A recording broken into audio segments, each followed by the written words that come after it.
चलिए ध्यान देना।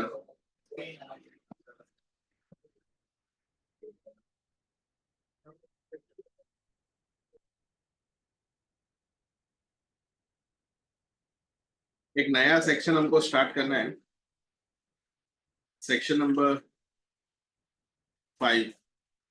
ओके,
ध्यान देना।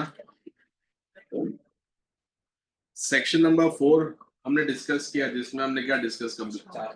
चार्जिंग सेक्शन, जिसमें हमने टैक्स रेट्स डिस्कस किए। Section number 5 is all about the scope of income. Scope of income मतलब इनकम दो तरीके की होती है। एक जिसको हम बुलाते हैं कौन सा वाला income, Indian income, and second जो इनकम होगा उसको हम कौन सा इनकम बुलाते हैं? फॉरेन। तो हम पहले इंडियन इनकम समझ लेते हैं, फॉरेन अपने आप समझ लेंगे। क्यों? क्योंकि जो इंडियन नहीं होगा वो कौन सा होगा? तो इंडियन इनकम दोस्तों 3 पैरामीटर से डिसाइड होता है। फर्स्ट जो होता है उसको हम बुलाते हैं कॉन्सेप्ट कॉल्ड व्हाट, तो अराइज। मतलब if income is arise in India then it is considered as which income? Indian income. Arise means क्या होता है कि उस इनकम का बर्थ प्लेस कहाँ पे है? बर्थ प्लेस कहाँ पे है? इंडिया में। बर्थ प्लेस बोल दो या फिर आप उसको क्या बोलो, इंसेप्शन बोलो या उसका जनरेशन बोलो। वो इनकम अर्न कहाँ से की गई है? इंडिया से। तो टेक्निकली उस इनकम पे आपको इंडिया में क्या पे करना पड़ेगा? टैक्स। एग्जाम्पल देता हूं मैं, ये मत लिखना आप लोग। ओके, मतलब सब लोग, आप सब लोगों का सीए में क्या हो गया? कंप्लीट हो गया। कॉन्ग्रेचुलेशन। अभी आप में से कुछ लोग कहाँ शिफ्ट हो गए हैं? फॉरेन शिफ्ट हो गए। ठीक है, फॉरेन में कहाँ शिफ्ट हो गए? तो फॉरेन में मान लो कि कहाँ शिफ्ट हो गए? दुबई। कुछ लोग कहाँ चले गए? यूएस। कुछ लोग कहाँ चले गए? यूके। कुछ लोग कहाँ चले गए? तो पाकिस्तानी में कहाँ चले गए? ऑस्ट्रेलिया। ठीक है ना? कुछ लोग युगांडा भी गए, कुछ लोग कहाँ पे गए? तो अफ्रीका भी गए। ठीक है, सो आप फॉरेन शिफ्ट हो चुके हो। आपने सीए में बनने के बाद 10 साल यहीं पे इंडिया में क्या किया था? काम किया था। तो इंडिया में रह के ही आपने एक प्रॉपर्टी लिया था। ठीक है, एक प्रॉपर्टी आपने लिया था रेसिडेंशियल हाउस प्रॉपर्टी, और एक आपने कमर्शियल प्रॉपर्टी लिया था, जिसको आपने ना रेंट पे दे रखा है। और आपको मंथली 60,000 रुपीज रेंट मिलता है पर मंथ। ये आपका रेंटल इनकम है। और एक शोरूम स्पेस आपने लिया था, वो शोरूम स्पेस आपने मान लो कि कहाँ लिया था? तो वो आपने लिया था बेंगलुरु में। ओके, मतलब बेंगलोर में लिया था आपने। एंड उसका रेंट आ रहा था 80,000 रुपीज पर मंथ। मतलब साल का कितना रेंट आ रहा है आपका? मतलब मंथ का rent 1,40,000 per month, monthly rent है। ओके, मल्टीप्लाई बाय 12 करोगे तो 16 लाख कितना होगा? 80,000 रेंट आ रहा है। बट आप तो कहाँ रहते हो? तो मतलब मान लो आप तो दुबई में रहते हो। बट ये 16,80,000 आपने पैसा कहाँ से कमाया? इंडिया से। तुमने क्या बोला कि मैं टैक्स नहीं दूंगा, ये 1680 पे मैं टैक्स नहीं दूंगा because I am in Dubai, I am not resident of India, so I am not suppose to pay any tax in India. क्यों? क्योंकि मैं तो कहाँ पे रहता हूँ? दुबई। तो गवर्नमेंट क्या बोलेगा? बोले तुम चांद पे रहते हो, तुमको क्या तुमको क्या देना पड़ेगा? टैक्स। क्यों? क्योंकि पैसा कहाँ से कमाया, तो तुमको टैक्स क्या करना है? इंडिया में देना है। बाद में तुम कहीं भी रहो। समझ में आ गया? तो इनकम अराइज कहाँ पे होगी? तुमने कहाँ का हवा पानी यूज किया? इंडिया का। तो अगर इंडिया का हवा पानी यूज करके पैसा कमाओगे तो इंडिया का टैक्स लगेगा। ठीक है, बाद में तुम फॉरेनर हो या फिर चाहे कोई भी हो। डन। क्योंकि इनकम अराइज कहाँ पे हुआ है? इंडिया। मतलब जो अराइज को हम ऐसा बोल सकते हैं, जो दोस्तों जो आपने इकोनॉमिक एक्टिविटी की है, वो इकोनॉमिक एक्टिविटी तो आपने कहाँ पे की है? इंडिया में। तो once income is arise in India, then हम क्या करेंगे? उसके ऊपर टैक्स लगाएंगे। कितना लगाएंगे वो आपको सेक्शन 4 में मैंने आपको बता दिया। ठीक है। सो ये आपको ध्यान रखना है कि इफ इनकम क्या होता है? Arise in India. तो अराइज इन इंडिया होगा तो इस केस में हमको क्या करना पड़ेगा? इंडिया में क्या लगाना पड़ेगा? टैक्स। ओके, कंफर्टेबल है ये? ठीक है, तो इंडियन इनकम पे हमको क्या लगाना है? टैक्स लगाना है। सेकंड कॉन्सेप्ट जो आता है, ठीक है, उसमें उन्होंने यहाँ पे और कंसिडर किया हुआ है। तो सेकंड में उन्होंने लिखा है कि अगर इनकम क्या होता है? Accrue in India. Accrue means अगर इनकम अराइज इन इंडिया हुआ तो फिर हम टैक्स ले लेंगे। But income accrue in India, accrue का मतलब पता है क्या होता है? Accrue means what? कि उस इनकम को हम रिसीव कहाँ करने वाले हैं? इंडिया। जैसे कभी कभी ऐसा हो सकता है कि इनकम अराइज कहाँ पे है? इनकम अराइज कहाँ हुआ है? Outside India. बट अक्रू कहाँ पे हुआ है दोस्तों? In India. ऐसा हो सकता है। ठीक है, कभी कभी ऐसा भी हो सकता है कि अराइज इन इंडिया हुआ हो एंड अक्रू भी क्या हुआ हो? इंडिया में ही हुआ हो। हमको क्या करना है? दोनों करना है कि दोनों के बीच में और लिखा हुआ है? और मतलब या तो अराइज इन इंडिया होगा या तो अक्रू इन इंडिया। दोनों इन इंडिया है तो फिर कोई प्रॉब्लम नहीं है। जैसे ध्यान देना, एग्जाम्पल के तौर पे मान लो कि एक इंडियन कंपनी है। ओके, उसका ब्रांच है। ठीक है, ब्रांच कहाँ पे है? तो उनका ब्रांच एक यूएसए में है। ठीक है, यूएसए में कहाँ पे है? तो यूएसए में न्यूयॉर्क में उनका ब्रांच है। ओके, अभी इंडिया में क्या होगा? तो इंडिया में उस कंपनी के क्या बनेंगे? तो इंडिया में उस कंपनी के क्या बनेंगे दोस्तों? बुक्स ऑफ अकाउंट बनेंगे। ओके, तो जब बुक्स ऑफ अकाउंट बनाऊंगा तो हेड ऑफिस का भी बुक्स ऑफ अकाउंट बनेगा, प्लस किसका बुक्स ऑफ अकाउंट बनेगा? ब्रांच का भी बुक्स ऑफ अकाउंट बनेगा। तो टेक्निकली ये यूएसए वाला ब्रांच का इनकम है, उसको आपको इंडिया में क्या करना पड़ेगा? रिपोर्ट तो करना पड़ेगा। तो अगर आप रिपोर्ट करोगे इट मींस वो इनकम इंडिया में क्या हो चुकी है? So you are suppose to disclose all those income जो आपने कहाँ से अर्न किए। ग्लोबल इनकम जो आपने अर्न किए उसको भी आपको इंडिया में क्या करना है? डिस्क्लोज करना। तो सर इसमें हमको थोड़ा डाउट हो रहा है। क्या डाउट हो रहा है? कि sir isn't this the case of the double taxation? Double taxation means USA government ने भी उसके ऊपर टैक्स लगाया, गवर्नमेंट ऑफ इंडिया भी उस पर क्या लगाएगा? टैक्स लगा। मतलब मान लो यूएस ने 35 लगाया, ठीक है, इंडिया वाले बोले हमने 30 लगाया। ठीक है, तो टोटल कितना टैक्स लगा? 60। और ये तो सिर्फ बेसिक था।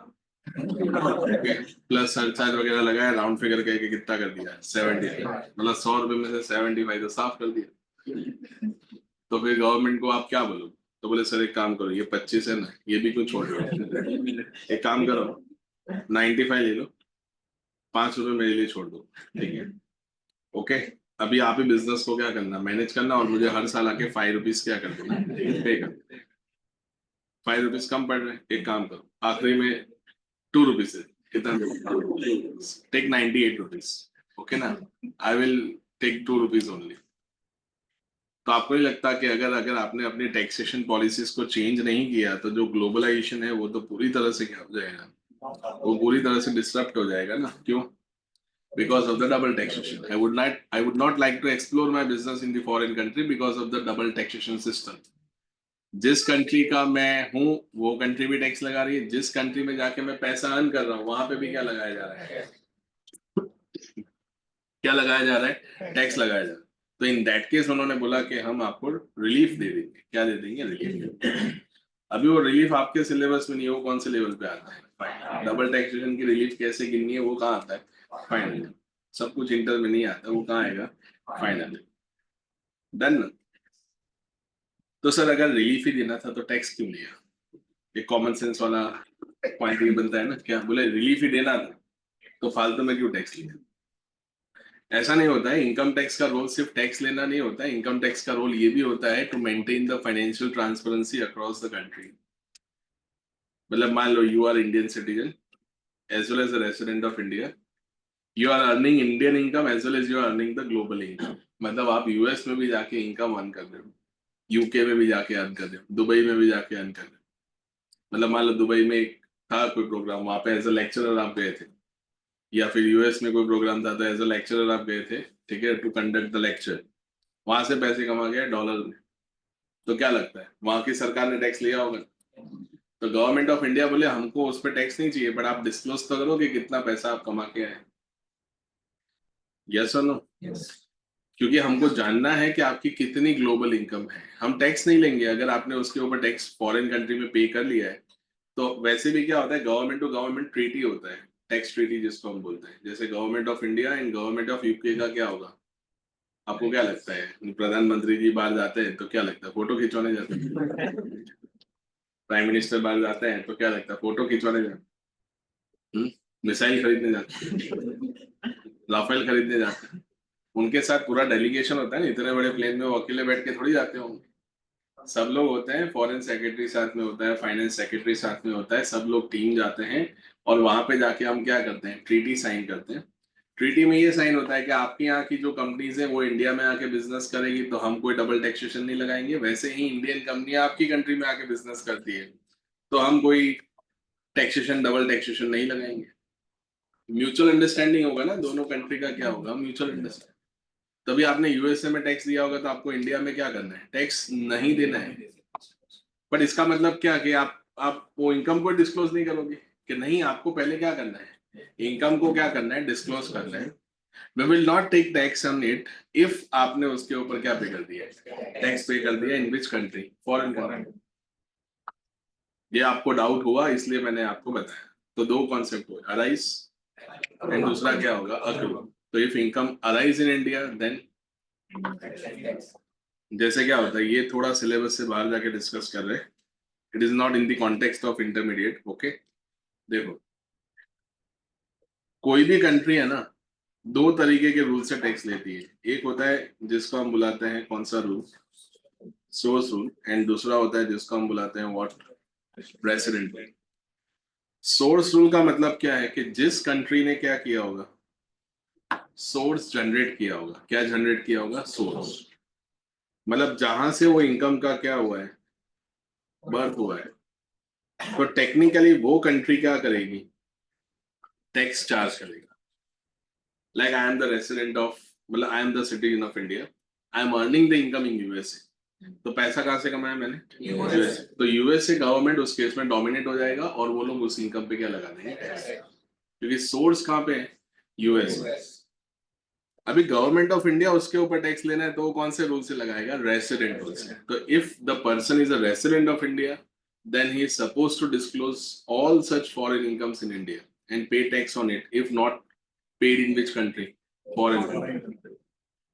तो पहला कैसे लगाएंगे बोलो? अभी मान लो कि कोई यूएस सिटीजन इंडिया में आया 3 महीने के लिए और इंडिया से क्या कमा के गया, पैसे कमा के गया। तो पैसा कहाँ से कमाना, इंडिया से। अभी वो आया कहाँ से, यूएस से। वो बोल रहा है मैं फॉरेन सिटीजन। बोले वो तू, बोले तू कहीं से भी हो, तुझे क्या देना पड़ेगा, टैक्स। क्यों? क्योंकि तू आया कहाँ पे, इंडिया में, पैसा कमा के जा रहे हैं तो आपको क्या देना है, इंडिया में टैक्स पे करना पड़ेगा। हम हमारे लोगों को नहीं छोड़ते। तुम्हारी क्या बात करते हो, समझ में आ गया? तो आपको इंडिया में क्या देना है, टैक्स। तो दो तरीके से लिए जाते हैं, एक होता है सोर्स और दूसरा क्या होता है, रेसिडेंट। पहले किससे ट्राई करने हैं, सोर्स रूल से। अगर बात नहीं बनी तो रेसिडेंट। अगर फिर भी बात नहीं बनी तो खत्म। फिर आप उससे क्या नहीं ले सकते हो, टैक्स नहीं ले सकते। कितने रूल होते हैं बोलो, सोर्स एंड सेकंड कौन सा, बट सोर्स वाला क्या करेगा पता है, सोर्स वाला ऑलवेज क्या करेगा, सोर्स वाला ऑलवेज क्या करेगा, डोमिनेट। क्यों? क्योंकि आप पैसा अर्न कहाँ से कर रहे हो, सोर्स कंट्री।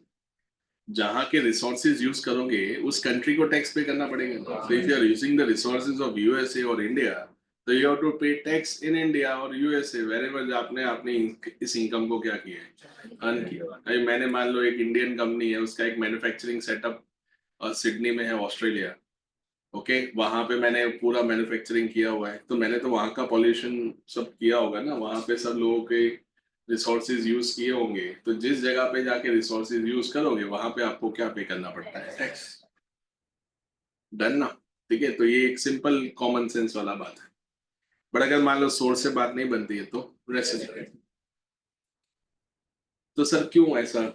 जैसे देखो मैं आपको बताता हूँ, मान लो से फॉर द एग्जांपल, ठीक है,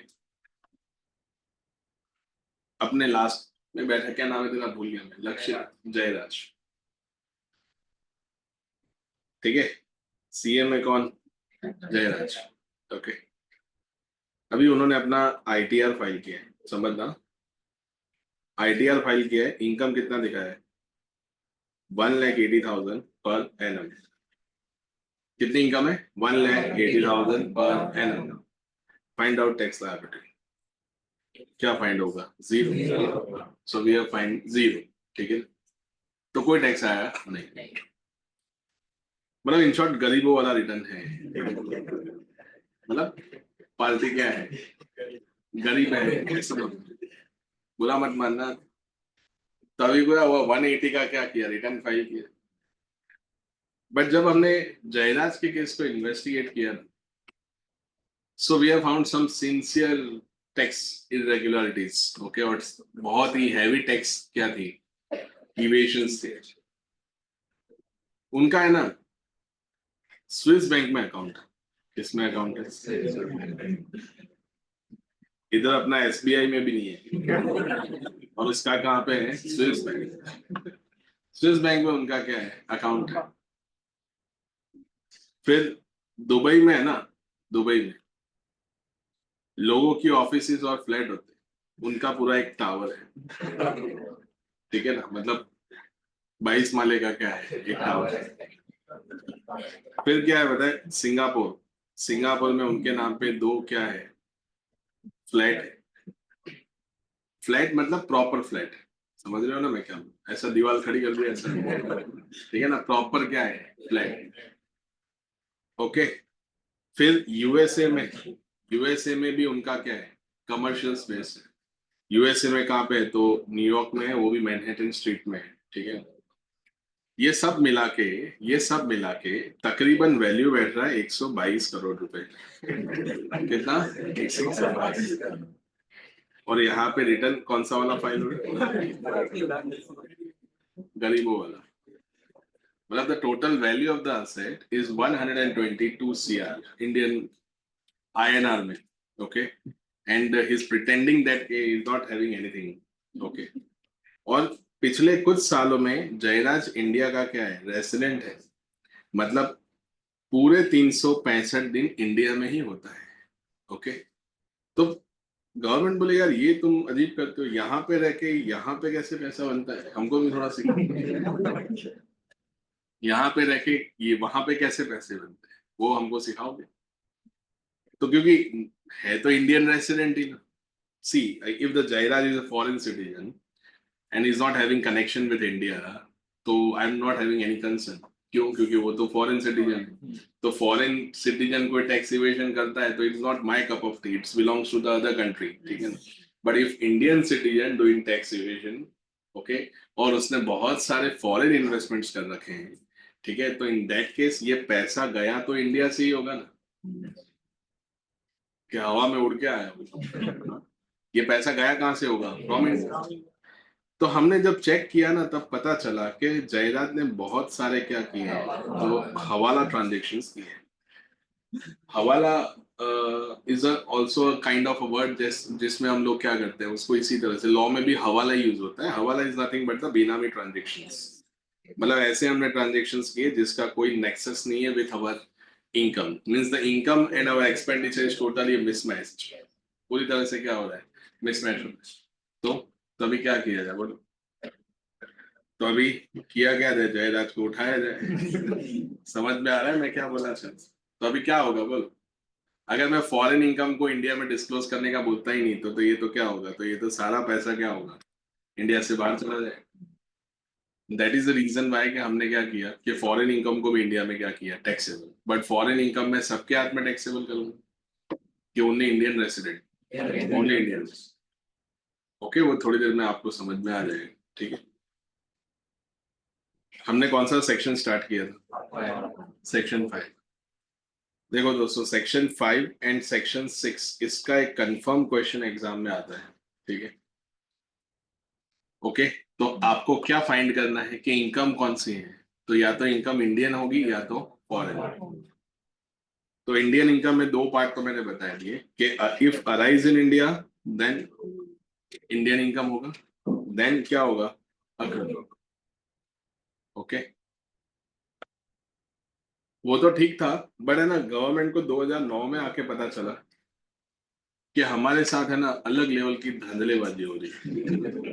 मतलब अलग लेवल का क्या हो रहा है, स्कैम हो रहा है। ऐसा उनको कब पता चला? 2009 में।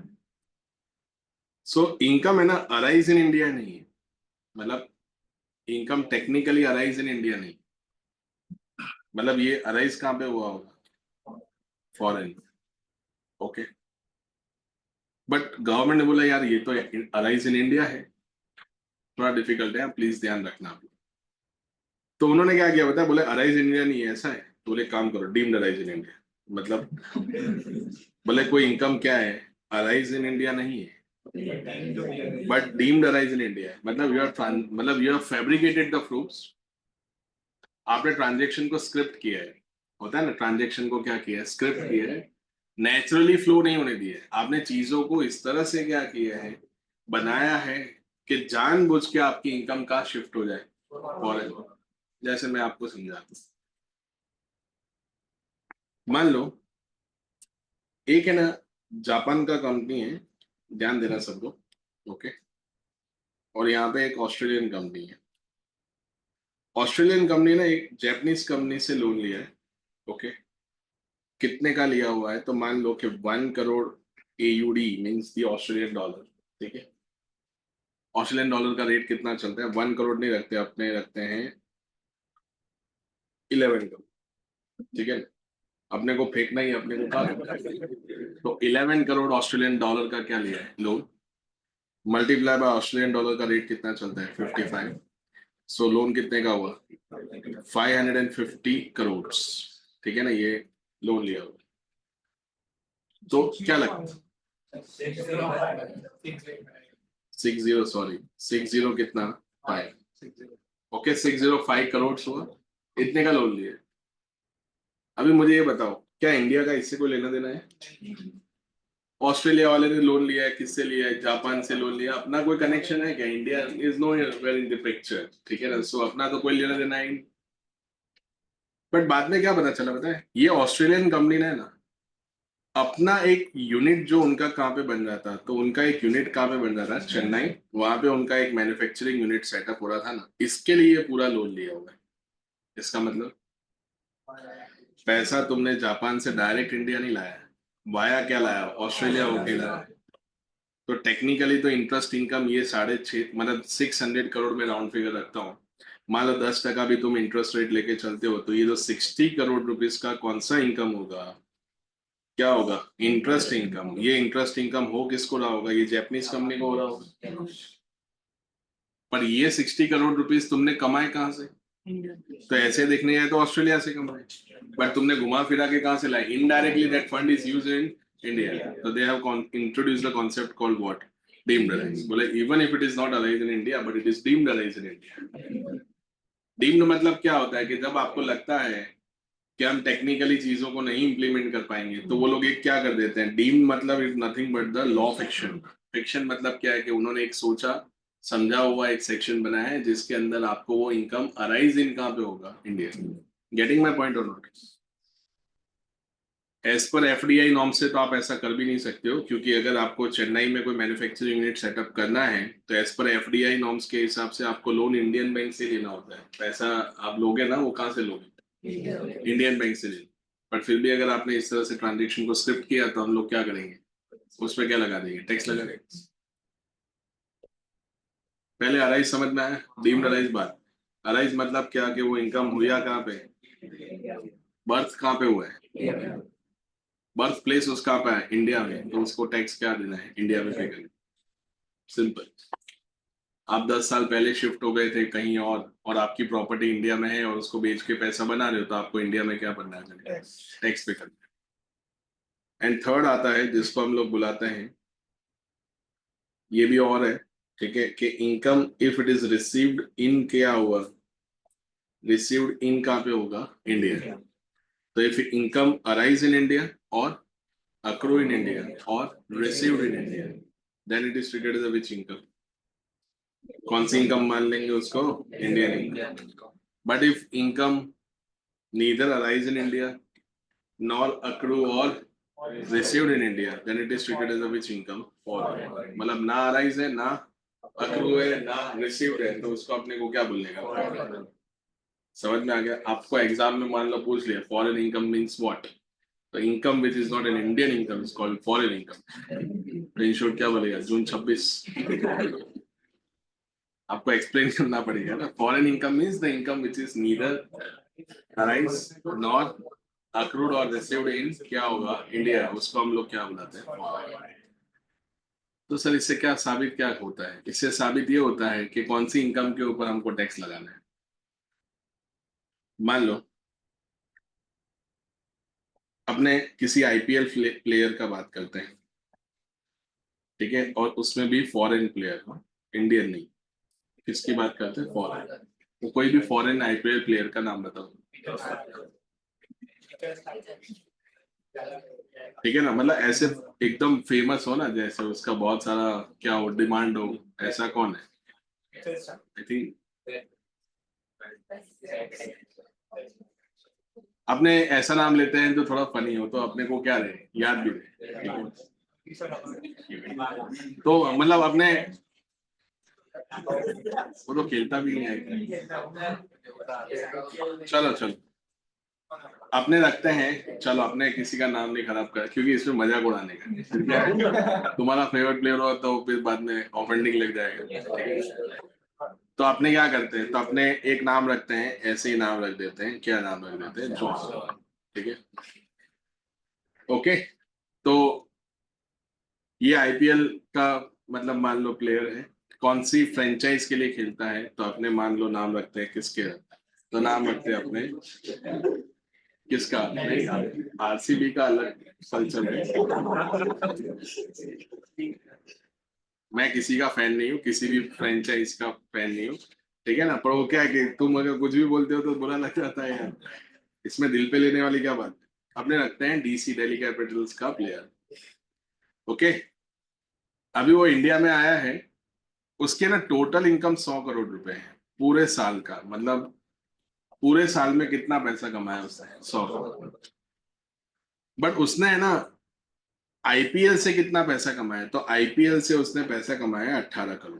तो आपको क्या लगता है उसको टैक्स किस पे देना पड़ेगा, और ये जो है ना, ये कौन है दोस्तों, फॉरेन सिटीजन है, एज वेल एज वो इंडिया का क्या है, नॉन रेसिडेंट। तो उसको किस पे टैक्स इंडिया में पे करना है, 100 करोड़ पे टैक्स पे करना है, कि ओनली 18 करोड़, तो 18 करोड़ पे नहीं, ये बाकी का जो 82 करोड़ रुपीज है, इस पे तो मेरा कोई राइट ही नहीं बनता कि मैं उससे क्या लूँ, टैक्स लूँ। उसने पैसा इंडिया से कितना कमाया, 18। अरे मान लो कि 18 करोड़ में उसने मान लो गेम से इतना पैसा कमाया, कहीं जाके इंटरव्यू दिया तो इतना कमाया, एडवर्टीजमेंट किया तो इतना कमाया, तो सब पे मिला के कितना देने का, 18। ठीक है, और जब तक टैक्स देना है उसको जाने नहीं देने का, मतलब जब टैक्स का क्या होता है, पेमेंट होता है, तभी उसको जाने देने का, जब तक नहीं देता है तब तक बिठा के रखने। आ रहा है तुमको समझ, ये सच में बिठा देते हैं, देखते नहीं है किसी को भी, क्लियर है। तो अभी मैं ऐसा बोलूं, पर इसकी जगह मान लो कि आईपीएल प्लेयर जो है, इसकी जगह कोई मान लो इंडियन प्लेयर होता तो, और उसने क्या किया, सेम आप ऐसा रखो कि 100 करोड़ रुपए उसका टोटल इनकम है और 18 करोड़ रुपए उसका कौन सा इनकम है, फॉरेन। तो अभी मैं क्या करूंगा पता है, टैक्स पूरे किस पे लूंगा, 100 करोड़। और ये जिस पे आपने क्या किया होगा, जिसके ऊपर आपने क्या पे किया होगा टैक्स, ऑलरेडी किसी फॉरेन कंट्री में पे कर दिया, उसका मैं आपको रिलीफ दे दूंगा, डन ना। पर हम टैक्स तो आपसे क्या करेंगे, पूरी इनकम पे लेंगे, पर जो डबल टैक्सेशन हुआ होगा उसका मैं रिलीफ दे दूंगा। Again I am repeating, double taxation वाला आपके सिलेबस में दूर दूर तक नहीं है, बूंद भी नहीं, दिखाई भी नहीं देगा कहीं। अरे वो आएगा कब? फाइनल। ठीक है, आपके लेवल पे सिर्फ इतना ही है, आपको आइडेंटिफाई करना है कि इनकम इंडियन इनकम है या फॉरेन। ठीक है, ना समझना अभी। अभी हम जाते हैं दोस्तों सेक्शन नंबर 6 की तरफ। यस सर, अगर वो फॉरेन में बनाएंगे डायरेक्ट टीडीएस नहीं होगा? हाँ वो तो होगा, लेकिन वो टीडीएस भी हुआ तो इनकम टैक्स ही, वो कट होके जाएगा उसको पेमेंट।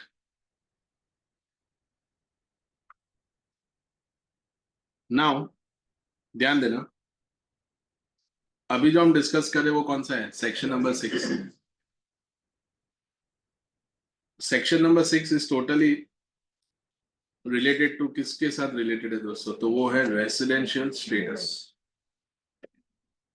ध्यान देना, ये थोड़ा लंबा चलेगा। ठीक है, रेसिडेंशियल स्टेटस मतलब क्या होता है कि कोई भी व्यक्ति जो होता है, एक तो उसका हम लोग है ना, सबसे पहले तो अब ये ध्यान देना, क्या मैंने यहाँ पे सिटीजनशिप की बात नहीं कर रहे हैं, हम सिर्फ उसके किसकी बात कर रहे हैं? Residential status.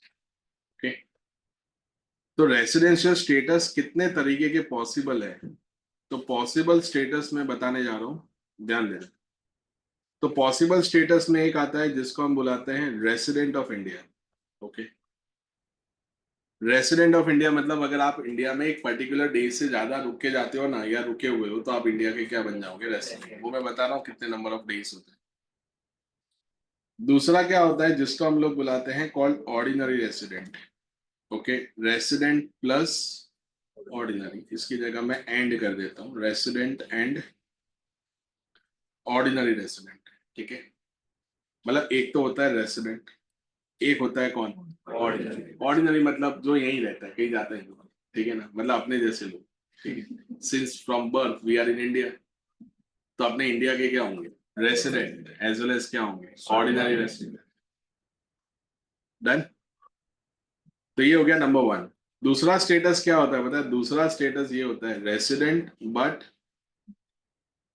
Not OR. OR मतलब क्या होता है? ये मतलब वो इंडिया का रेसिडेंट तो है, बट वो ऑर्डिनरीली इंडिया में नहीं आता है, वो एक पर्टिकुलर ईयर के लिए इंडिया में आया होगा।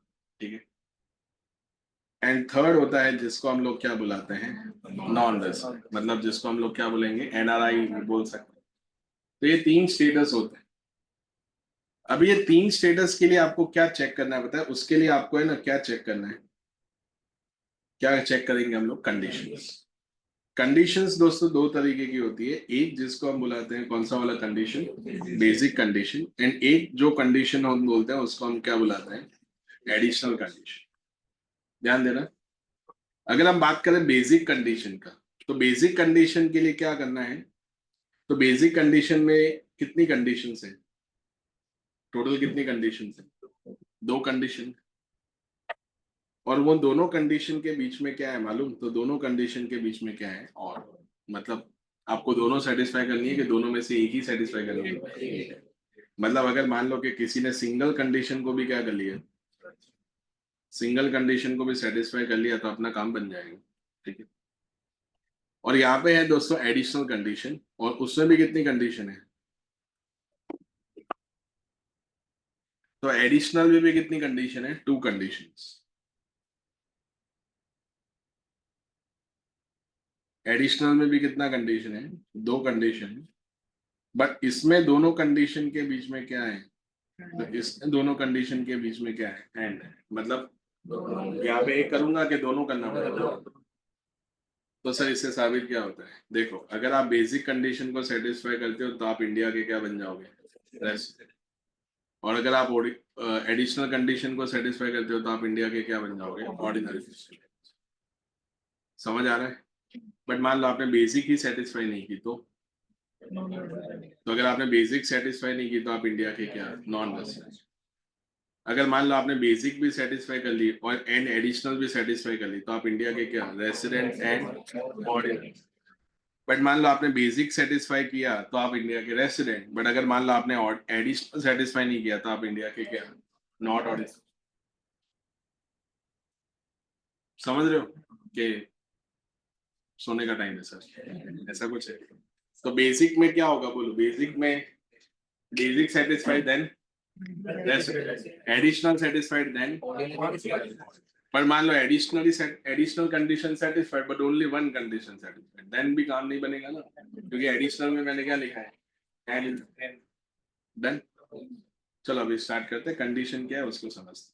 ओके, फिर इन दोनों सेक्शन का हमको अमालगमेशन करना है, किसका, सेक्शन 5 का एंड 6 का, क्योंकि उन दोनों का कंबाइंड क्वेश्चन एग्जाम में आता है। सम तो आज नहीं हो पाएगा, वो अपने कल ही करेंगे, बट मैं ट्राई करता हूँ कि पूरा सेक्शन क्या हो जाए, कंप्लीट हो जाए। ओके, ना समझ में आए तो पूछ लो। और ये मैंने क्या बोला, ये आपके प्रैक्टिकल लाइफ से क्या है, रिलेटेड है। कभी फ्यूचर में मान लो जाना हुआ, अपॉर्चुनिटी मिली, ठीक है ना, दुबई जाना हुआ, ठीक है, बोले सर हमारा है ना, लोग है ना यहाँ से बड़ौदा अप डाउन करते हैं, मैं दुबई अप डाउन करता हूँ, या अपना क्या होता है, आना जाना लगा रहता है, हर हर वीक में 2 बार क्या जाना पड़ता है, दुबई जाना पड़ता है, ठीक है ना। तो तुमको कहीं क्या लगेगा, काम लगेगा, ठीक है। मेरे पास मत आना, बोले सर क्या करें, फिर जो करना है कर, ठीक है। पर कंडीशन क्या है वो मैं आपको बता देता नाउ। अगर आपका stay, okay, if any person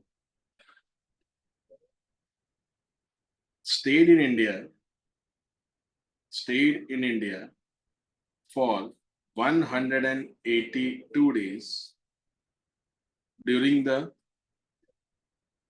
previous year, मतलब वो ड्यूरिंग द ईयर कितने दिन स्टे करके जाता है, 182 डेज का उसका स्टे होता है इन इंडिया, तो वो इंडिया का क्या बन जाएगा, रेसिडेंट। यहाँ पे ध्यान से समझो, यहाँ पे स्टे कब गिनना है, ड्यूरिंग द क्या लिखा है यहाँ पे दोस्तों, प्रीवियस। ड्यूरिंग हिज विजिट नहीं लिखा है, ड्यूरिंग द क्या लिखा हुआ है, previous. Okay, means during the previous year means क्या होता है, तो 1 अप्रैल 24 टू 31 मार्च 25, इस पीरियड में उसका स्टे कितना होना चाहिए, 180। सपोज वो इंडिया में ट्रैवल कर रहा है ऑन 1 ऑफ फेब, नहीं 1 ऑफ फेब नहीं, 1 ऑफ दिसंबर 2024, ठीक है। इंडिया में कब आया, 1 दिसंबर 2024 को आया, और 9 महीने रुक के गया। कितने महीने रुक के गया, 9 मंथ्स रुक के गया, तो 9 मंथ्स मल्टीप्लाई में 30 डेज ऑन एन एवरेज करता हूँ मैं, तो 270 डेज इंडिया में रुकेगी। तो तुम क्या बोलोगे, बोले आराम से सर रेसिडेंट बन जाएगा, क्यों, क्योंकि 180 से तो है। ऐसा नहीं बेटा, नवंबर से काउंट करोगे तो कहाँ तक काउंट करना है, मार्च, तो नवंबर से मार्च तो 5 ही महीने होंगे ना, 5 मंथ्स, तो November to March 5 months multiply by 30 करोगे तो 182 डेज फुलफिल नहीं हो रहा है। तो उसका स्टे का 182 डेज देखना है कि ड्यूरिंग द ईयर देखना है, ड्यूरिंग द ईयर, ये ध्यान रखना है, एग्जाम में ये हो सकता है। ओके, ये कंडीशन। तो क्या लगता है तुम लोग कौन, कौन सर, हम तो इंडिया के रेसिडेंट, तुम लोग छोड़ो, मेरी बात मैं करता हूँ, मैं इंडिया का क्या हूँ, रेसिडेंट हूँ। समझ में आ गया, लगे हाथ ऑर्डिनरी रेसिडेंट भी हूँ। इतना रेसिडेंट एंड ऑर्डिनरी रेसिडेंट है ना कि 3-4 नॉन रेसिडेंट को अपने रेसिडेंट बना सकते, समझ रहे हो मैं क्या बोल रहा हूँ। हो सकता है ना शिफ्टिंग, देश का हम क्या कर सकते हैं, शिफ्टिंग, बोले तू नॉन रेसिडेंट है चला जा, ठीक है ना, तुझे क्या बोला देते हैं, रेसिडेंट बना।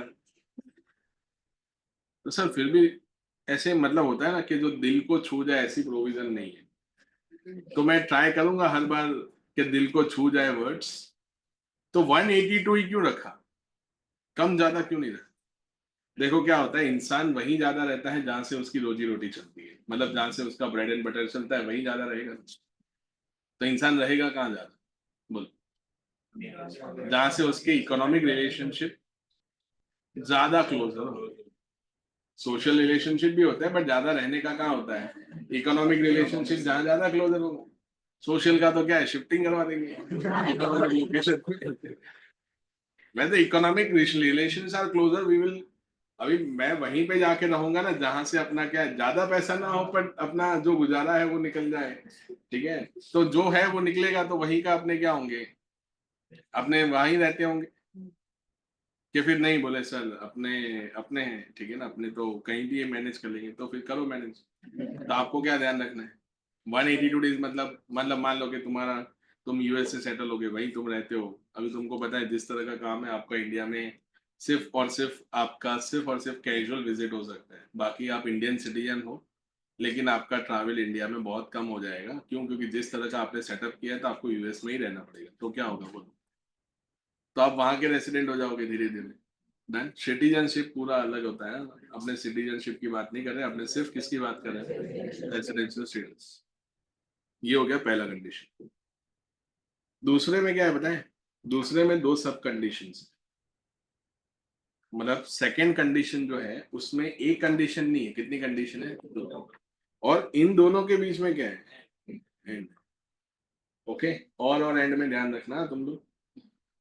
उसमें उन्होंने क्या बोला है? 60 days during the previous year. मतलब ड्यूरिंग द प्रीवियस ईयर उसका स्टे कितना होना चाहिए? 60 days होना चाहिए। 182 नहीं है तो 60 days होगा। एंड उन्होंने बोला है 365 days during 4 preceding previous year। ये मैंने क्या लिखा है? preceding previous year। नाउ आपकी एग्जाम के लिए प्रीवियस ईयर कौन सा है? 24-25। ठीक है। तो यहाँ से 4 years आपको क्या जाना है? तो यहाँ से आपको 4 years क्या जाना है? बैक। तो यहाँ से 4 years बैक जाओगे तो 23-24, देन 22-23, 21-22 एंड 20-22। इन 4 साल में आपका स्टे कितना होना चाहिए? 365। मतलब in last 4 years your stay कितना हुआ? 365 and plus 60 days during the क्या हुआ? Previous year. Then you are resident of India. Done? समझ में आ गया? तो ये दोनों बेसिक कंडीशन फुलफिल हो, मतलब डिस्कस करें तो आप इंडिया के क्या बन जाओगे? रेसिडेंट। तो ऐसा क्या होगा? देखो अभी क्या होगा कि कोई इंडियन सिटीजन नहीं है पर कोई फॉरेन सिटीजन, ओके, आके इंडिया में रुक के गया 65 days। कितने दिन रुक के गया? 65। तो प्रोबेबिलिटी है कि वो इंडिया का क्या बन सकता है? प्रोबेबिलिटी है कि वो इंडिया का क्या बन सकता है? रेसिडेंट बन सकता है। पिछले 4 साल में उसका स्टे इंडिया में बिल्कुल भी नहीं है, जीरो। तो खत्म, नॉन रेसिडेंट बन गया। बट है ना, वो फ्रीक्वेंटली इंडिया ट्रैवल कर रहा है on an average 100 days in year. मतलब हर साल आता है, कितने दिन रुक के जाता है? 100। इसका मतलब पिछले 4 साल में कितने दिन रुका होगा? 400। 60 days करंट ईयर में हो गया, तो इट मीन्स वो इंडिया का क्या बन जाएगा? रेसिडेंट। ठीक है ना? तो ये ध्यान रख। थोड़ा है ना, आपको एप्लीकेशन लेवल पे आना पड़ेगा। ठीक है। बोले सर क्या फर्क पड़ता है वो रेसिडेंट रहे या नॉन रेसिडेंट रहे? देखो रेसिडेंट रहोगे ना तो मैटर पूरा खुल जाएगा। अगर आप इंडिया के रेसिडेंट हो गए ना तो आपको इंडियन इनकम पे भी टैक्स पे करना पड़ेगा, प्लस ग्लोबल इनकम पे भी क्या देना पड़ सकता है? टैक्स। तो ये फॉरेनर्स करते क्या है, वो लोग ट्राई करते हैं कि वो इंडिया के क्या ना बन जाए? रेसिडेंट। क्यों? क्योंकि रेसिडेंट बने तो उसमें क्या होगा? सिर्फ इंडियन इनकम टैक्सेबल होगा कि फॉरेन इनकम भी हो सकता है? ठीक है, चलो आगे बढ़ते हैं। अभी हम बात करते हैं एडिशनल कंडीशन। उसमें 202 कंडीशन है। उसमें उन्होंने लिखा है state in India, state in India for 700 for more than 729 days during 7 preceding previous year। ये समझ आ जाएगा तुम? 7 years बैक जाना है और पिछले 7 साल में उसका स्टे कितना होना चाहिए? मोर देन 700, मतलब 730 days होना चाहिए। इसका मतलब ऑन एन एवरेज एक साल में 105 दिन हुआ ना, 105 या 103 के आसपास क्या होगा? 103 या 104 डेज आपको इन ईयर क्या करना है? रहना है। जरूरी नहीं है किसी बार आया और एक साथ 200 डेज रह के गया, तो भी अपने को क्या देखना है? 7 years बैक जाना है। कितने महीने कितने डेज है? 729 डेज से ज्यादा। ओके। फिर सेकंड में उन्होंने लिखा है कि 2 years एज अ क्या होना चाहिए? 2 years एज अ क्या होना चाहिए? रेसिडेंट आउट ऑफ कितने साल? 10 प्रीसीडिंग प्रीवियस। मतलब पिछले 10 साल में वो इंडिया का क्या होना चाहिए? कोई भी 2 साल वो क्या होना चाहिए इंडिया का? As a resident. मतलब पिछले 10 साल में से कोई भी 2 साल में उसने ये बेसिक कंडीशन को हिट किया हुआ होना चाहिए। नहीं समझे? पिछले 10 साल में कोई भी 2 साल ऐसे होने चाहिए जिसमें आपने किसको फुलफिल किया हो, रेसिडेंट वाली कंडीशन को क्या किया हो, तो आप इंडिया के क्या बन जाओगे, ऑर्डिनरी। चलो बताओ क्या करना है, रेसिडेंट बनने के लिए कितनी कंडीशन फुलफिल करनी है? दोनों कि एक ही करनी है? एक ही करनी। बट ऑर्डिनरी रेसिडेंट बनना है दोनों में कौन सी वाली? 730 days out of 7 visiting previous and 2 years as a resident out of 10. Okay, arrival date and departure date दोनों को काउंट करना है। ओके मतलब मान लो जिस दिन आप आए उसको भी हम काउंट करेंगे, जिस दिन आप गए उस दिन को भी क्या करना है, काउंट। मतलब मान लो आपका अराइवल टाइम था ना 11:55 PM on 31st December 2024, 11:55 PM, तो क्या पूरा डे काउंट होगा? सिर्फ 5 मिनट के लिए आप आए, होगा ना पूरा दिन क्या होगा, काउंट होगा। समझ में आया? 5 मिनट भी तो सर मान लो 10 मिनट फ्लाइट लेट हो गई तो 12:05 होगा ना। ऐसा फ्लाइट डिले हो नहीं देखते वो लोग, बोर्डिंग पास पे जो टाइम होता है ना वही कंसिडर हो। बोर्डिंग पास पे जो टाइम होगा ना, मतलब फ्लाइट कितने टाइम पे आने वाली, 11:55, then you are deemed arrived in India. Even if you are in air then you are also deemed arrived in India. मान लो आपका 12:05 AM का फ्लाइट था ऑन 25th March 2025, मतलब 12:05 का फ्लाइट था, 12:05, मतलब 12:05 तो नहीं बोलते उसको, 05 ही बोलते हैं, ठीक है ना। तो 05 AM का आपका फ्लाइट था 25th March का। इसका मतलब 25 तारीख को तो आप इंडिया में थे ही नहीं, पर गवर्नमेंट बोले नहीं थे ना, 5 मिनट के लिए थे। बोले 5 मिनट में तो मैं प्लेन के अंदर था, प्लेन निकलने वाला था। समझ में आया? 12:05 का जो टाइम होता है वो क्या लगता है आपको, बोर्डिंग टाइम होता है कि आपके एयरक्राफ्ट के डिपार्चर का टाइम? डिपार्चर का टाइम। तो बोर्डिंग टाइम तो 45-50 मिनट पहले खत्म हो जाता है ना। तो मैं तो 11:25 11:20 तक कहाँ बैठ गया था, प्लेन में बैठ गया था। गवर्नमेंट बोले हमको पूछ के थोड़ी बैठा था। 12:05 लिखा है तो आप इंडिया के क्या हो। मान लो एग्जैक्ट 181 पे आके चिपक गए, कितने दिन हो रहे, 181 डेज हो रहे, एक दिन अगर रुक गया ना तो इंडिया का क्या बनेगा, रेसिडेंट। और हो गया कांड, क्या हो गया, 12:05 का क्या था, बोर्डिंग पास था, तो क्या होगा बोल, 182 डेज हो गए, तो इट मींस वो इंडिया का क्या होगा, रेसिडेंट। बोले सर ऐसे देखने थोड़ी आता है तो मान लो एग्जाम में तुमको क्वेश्चन पूछेंगे तो आप ऐसा लिख, बोले ऐसा देखने थोड़ी आता है। तुमको कैसे पता चला कि ये इंडिया में नहीं था या था? आप थोड़ी आर्ग्यूमेंट करोगे, आप तो वहां पे आंसर लिखोगे ना। अभी तुमको क्वेश्चन पूरा डेकोरेट करके दिया है कि वो 12:05 को इंडिया में उसका डिपार्चर टाइम था, तो बोले इतना कौन चेक करता है, आप एग्जाम में ये लिख के आओगे? नहीं, आपको तो आंसर लिखना है, ठीक है। तो date of arrival and date of departure दोनों को ही आपको क्या करना है, काउंट करना है। क्या नहीं करोगे काउंट, दोनों को हम क्या कर लेंगे, काउंट। अभी एक टेबल बना रहा हूँ, फिर आप लोग कॉपी करना स्टार्ट करें। Now integration of section 5 and section number कौन सा, 6, ध्यान देना।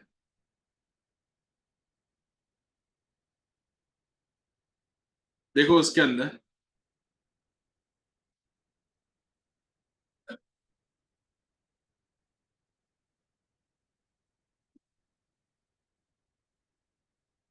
उन्होंने लिखा है कि लाइक सबसे पहले तो हम समझते हैं कि नेचर ऑफ इनकम कौन सा है, ठीक है। तो नेचर कौन से बताए, दो बताए ना। एक तो कौन सा होता है, इंडियन इनकम, एंड दूसरा कौन सा होता है, फॉरेन इनकम, ठीक है। फिर कितने तरीके के स्टेटस होते हैं, ध्यान रखना ये टेबल ही काम लगेगा। स्टेटस कितने तरीके के होते हैं, एक होता है जिसको हम बोलते हैं आर एंड ओ आर, एक होता है R but not O R, समझ जाओगे आप, एंड एक होता है कौन, एन आर। तो इंडियन इनकम होगा ना, इंडियन इनकम तो आंखें बंद करने की और सबसे टैक्स ले लेने का, ठीक है? किसी को छोड़ने का नहीं। जैसे ही इंडियन इनकम दिखे ना टूट पड़ने का, कौन है सामने देखने का, समझ में आया, फॉरेनर है कौन है, इंडियन है, तो नहीं छोड़ने का, क्योंकि कौन है, इंडियन इनकम।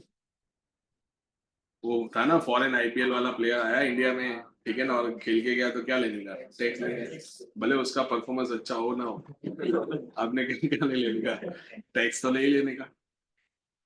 बट अगर फॉरेन इनकम हुआ तो थोड़ा संभल के, फॉरेन इनकम पे हम टैक्स किससे लेंगे, resident and ordinary resident, R but not OR में हम टैक्स नहीं लेंगे, एंड नॉन रेसिडेंट पे भी हम टैक्स नहीं लेंगे। बोले सर क्यों, तो मैं आपको एग्जांपल लेके बता दूं। आप सब लोगों का सीए में कंप्लीट हो गया, ओके कॉन्ग्रेचुलेशन। आप 5 महीने के लिए फॉरेन असाइनमेंट के लिए, मान लो कि यूरोप की किसी कंट्री में आप गए हो 5 मंथ्स के लिए, लाइक लक्समबर्ग, ठीक है, वहां पे गए हो 5 मंथ्स के लिए, ठीक है। तो आपको क्या लगता है कि वहां की गवर्नमेंट किस इनकम पे टैक्स लगेगी, आपका ऑलरेडी इंडिया में सेटअप है, from that setup you are earning 2 crore rupees every year, okay, and from Luxembourg project you are earning 40,000, जो वहाँ का मुझे नहीं पता कि कौन सा करेंसी है, बट 40,000 यूरोज अपने रखते हैं, ठीक है। तो 40,000 यूरोज मल्टीप्लाई बाय, मैं रेट रखूँ 110 115 के आसपास का, तो 40-45 लाख रुपए तुम वहां से अर्न करके आ रहे हो। तो क्या लगता है वो लोग कहाँ पे टैक्स लगाएंगे, मतलब कौन सी इनकम पे टैक्स लगाएंगे, सारी इनकम पे टैक्स लगा देंगे कि वहीं के वाली इनकम पे, तो उसको रिवर्स करो ना। उस कंट्री का कोई सिटीजन इंडिया में आया है, तो मैं उसका पूरा फॉरेन सेटअप इंडिया में टैक्सेबल करूंगा कि ओनली इंडियन सेटअप में टैक्सेबल। तो टेक्निकली जो इनकम उसने इंडिया से अर्न की है उसी पे मैं क्या लगाऊंगा, टैक्स लगाऊंगा। वॉट एवर जो उसने पहले अर्न कर रखा है in that country, I am not suppose to touch that income, okay, because वो मेरा टेरिटरी है नहीं, डन। बट इसका है ना एक एक्सेप्शन है, ठीक है, तो मैंने ऐसे स्टार किया है, पर वो आज नहीं डिस्कस कर पाएंगे क्योंकि उसमें टाइम लगेगा, ठीक है। एक्सेप्शन मतलब क्या, कि यहाँ पे एक ऐसा एक्सेप्शन है जिसमें हम लोग क्या करेंगे, टैक्सेबल कर देंगे, वो आज नहीं, वो बात नहीं। समझ आ गया, बोलो क्या लगता है, इंडियन सिटीजन होगा और इंडियन रेसिडेंट होगा तो हम लोग क्या करेंगे, सब पे टैक्स लगा देंगे, Indian income plus global income, ठीक है ना। इसको आप फॉरेन की जगह क्या लिख सकते हो, तो ये कौन सा इनकम होगा, ग्लोबल इनकम, इन सब पे हम लोग क्या लगा देंगे, टैक्स। बट फॉरेन सिटीजन के ऊपर हम थोड़ा संभल के सिर्फ और सिर्फ किस पे टैक्स लगाना है, इंडियन। तो मान लो कोई फॉरेन सिटीजन है जिसका फॉरेन में बहुत सारा इनकम है, वो कभी इंडिया आया भी नहीं है, उसकी इंडियन इनकम 0 है, तो उसके ऊपर कोई टैक्स कॉन्सिक्वेंसीज होगी इंडिया के, नहीं। आप इंडिया से हो, इंडिया में ही आपने अर्न किया है, इंडिया में ही हो, रहना भी इंडिया में चाहते हो, बाहर जाना भी नहीं चाहते हो, अनलेस कोई अच्छी अपॉर्चुनिटी मिले तो बात अलग है। तो क्या लगता है तुमको यूएसए में टैक्स देना पड़ेगा, यूएसए वाले तुमको फोन करके बोल रहे टैक्स देना पड़ेगा, बोले ये कब हुआ, ऐसा थोड़ी होता है, ठीक है ना। हम यहाँ पे टैक्स नहीं देते, यूएसए कहाँ से टैक्स देते, समझ में आ गया, ठीक है। तो ये तुमको क्या रखना है, ध्यान रखना। ठीक है, चलो थोड़ा स्पीड में लिखना पड़ेगा, बड़ हो जाएगा।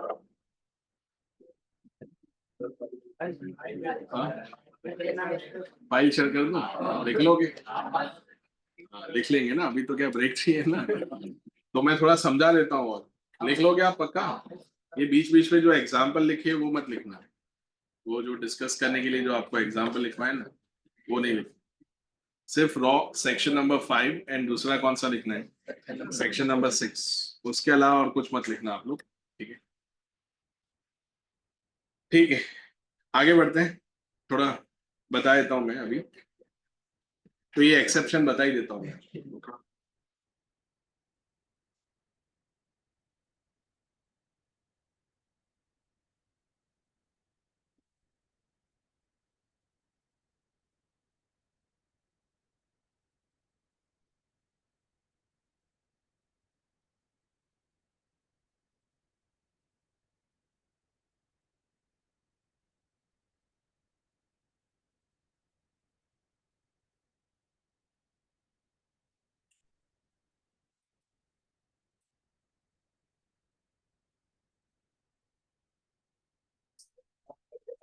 चलो बातें नहीं,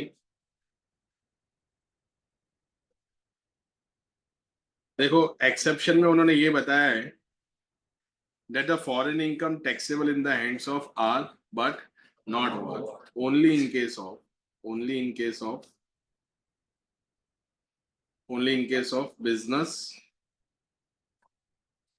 या तो जो प्रोफेशन है, ठीक है, उसका सेटअप कहाँ हुआ है। सेटअप कहाँ पे हुआ है दोस्तों, सेटअप कहाँ पे हुआ है, फॉरेन। सेटअप फॉरेन में हुआ है इसलिए तो फॉरेन इनकम है ना। अगर सेटअप इंडिया में होगा तो इंडियन इनकम हो जाएगा। तो सेटअप कहाँ पे हुआ है, फॉरेन में, बट वो पूरी तरह से कंट्रोल्ड कहाँ से है, control. Now that control may be a what? That control may be a what? Part control, or that control may be a which control? Whole control. But वो कंट्रोल कहाँ से हो रहा है दोस्तों, तो वो कंट्रोल कहाँ से हो रहा है, तो फ्रॉम इंडिया। ओके, तो in that case that business and the professional income is chargeable to tax in the hands of R but not C।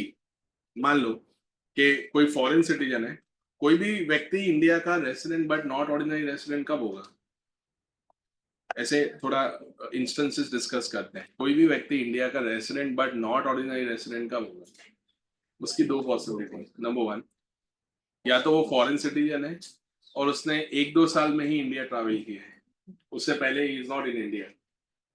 इसका मतलब पिछले 2 साल से वो इंडिया आ रहा है, इसका मतलब उससे पहले वो इंडिया में था ही नहीं। इसका मतलब पिछले 10 साल में 2 साल तो वो रेसिडेंट था ही नहीं। 730 डेज की भी पॉसिबिलिटी क्या है ही नहीं। तो ये एक पॉसिबिलिटी है। दूसरा क्या पॉसिबिलिटी है, he might have been Indian citizen, but since 15 years he is not in India। Okay, मतलब पिछले 15 साल में वो इंडिया में बहुत रेयर केस में आया, और आया भी है तो बहुत कैजुअल विजिट है, किसी की शादी में आया, किसी की तबीयत खराब थी, हेल्थ इश्यूज थे, इसलिए वो इंडिया में आया। Apart from that he is not in India.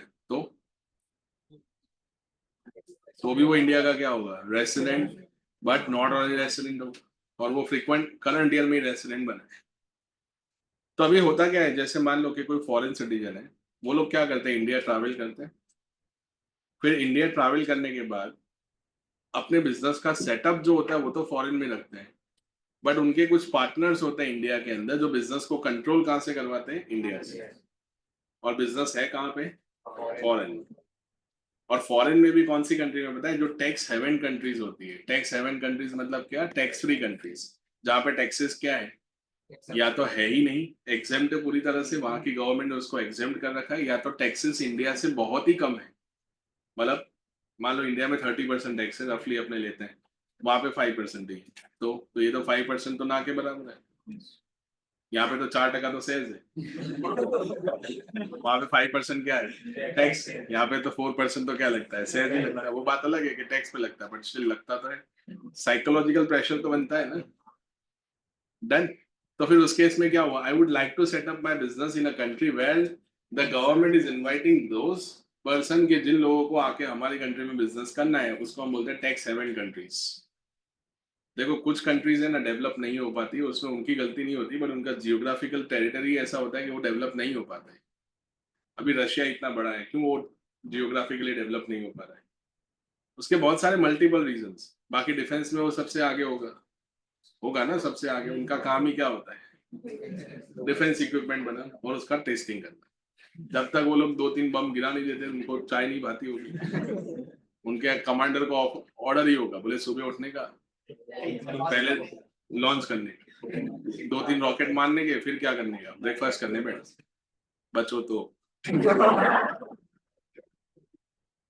Okay, तो उनका इकोनॉमिक डेवलप आप देखो ना, इकोनॉमिक डेवलपमेंट नहीं है रशिया का, होगा बट फिर भी वो बहुत पीछे होगा। ठीक है, तो मतलब क्या लगता है, कुछ कंट्री का डेवलपमेंट, इकोनॉमिक डेवलपमेंट नहीं हो पा रहा है, इसका मतलब उनका गलती नहीं है। तो वो लोग क्या करते हैं पता है, इकोनॉमिक डेवलपमेंट करने के लिए वो लोग क्या करते हैं, जानबूझ के ऐसी टैक्स पॉलिसीज बनाते हैं ताकि लोग आके उनकी कंट्री में क्या करें, बिजनेस करें। गल्फ ले लो, ठीक है ना, यूएई आप ले लो, ठीक है ना, इतना डेवलपमेंट, रैपिड डेवलपमेंट 50 साल में क्यों हुआ, रीजन क्या है, कि उन्होंने पॉलिसी ऐसी बनाई। पैसा भी उनके पास पागलों जैसा है, समझ में आ गया। रिसोर्सेज ऐसे क्रिटिकल रिसोर्सेज है, तो उनके पास तो पैसा ऑब्वियस होना ही था। ठीक है, बट वो सब अपने साइड में रखते हैं। तुम लोग ऐसी कंट्री में जाके बिजनेस का सेटअप करते हो और उसको कंट्रोल कहाँ से करते हो, इंडिया से। और तुम इंडिया के क्या हो, resident but not resident and ordinary resident है तो पिक्चर ही खत्म। तो सब कुछ टैक्सेबल, सिर्फ बिजनेस इनकम नहीं, सब टैक्सेबल होता है। मैं तो सिर्फ यहाँ पे किसको टच कर लूँ, कैपिटल गेन को टच किया क्या मैंने, कि सिर्फ बिजनेस और प्रोफेशनल, जिसका कंट्रोल आपने कहाँ से किया है, इंडिया से, तो फिर वो इनकम इंडिया में क्या हो जाएगी, tax in the hands of, बोलो, इन द हैंड्स ऑफ आन बट नॉट। ये एक्सेप्शन है, ठीक है ना, ये जो स्टार किया है ना, दिख रहा है आपको, ठीक है, जो स्टार किया हुआ है वो क्या है, एक्सेप्शन।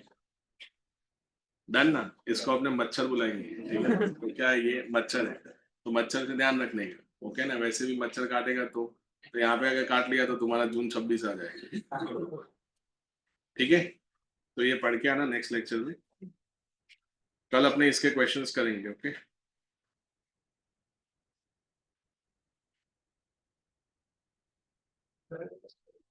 यस,